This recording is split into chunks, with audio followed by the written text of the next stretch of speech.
अगर आप सरकारी शिक्षक हैं तो इस देश में आपका काम किसी बड़े कॉरपोरेट दफ्तर के मल्टीटास्किंग ऑफिसर से कम नहीं होता है।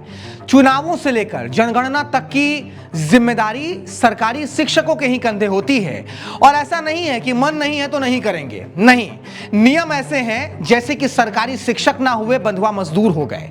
तभी तो उत्तर प्रदेश के बरेली जिले में नवाबगंज खंड शिक्षा अधिकारी ने बाकायदा आदेश जारी करते हुए तमाम शिक्षकों को कह दिया कि हफ्ते भर के भीतर 46 किलो भूसा लाकर खंड शिक्षा पदाधिकारी के दफ्तर में रख दीजिए। अगर ऐसा नहीं कीजिएगा तो आपके ऊपर विभागीय कार्रवाई भी हो सकती है। ऐसा ही एक लेटर मीरगंज के खंड शिक्षा अधिकारी अवनीश कुमार ने भी जारी किया। लेकिन मीरगंज के शिक्षा विभाग की तरफ से जारी हुए इस लेटर में यह कहा गया कि शिक्षक अपनी स्वेच्छा से भूसा दान कर सकते हैं और इसके लिए उनके ऊपर कोई विभागीय कार्रवाई नहीं होगी। ऐसे में सरकारी शिक्षकों से भूसा उठवाने वाली इन दो अलग अलग आदेशों के कारण पूरे मामले में भ्रम और विवाद की स्थिति बन गई। इस आदेश को लेकर जब जनगणना में उलझे हुए शिक्षकों ने विरोध किया और मीडिया ने तीखे सवाल पूछने शुरू किए तो बरेली के जिला अधिकारी अविनाश सिंह सामने आए और उन्होंने कहा कि इस आदेश को सेवा के भाव के तौर पर देखा जाना चाहिए। आखिर गाय भी तो माता ही है। कि गौ सेवा को केवल एक सरकारी कार्य न समझते हुए इसको एक व्यक्तिगत रूप से एक कह सकते हैं कि एक धार्मिक परोपकार के रूप से भी इसको जोड़ कर देखें, क्योंकि जब इसको देखेंगे तभी इसको हम बेहतर तरीके से उनकी सेवा कर सकें।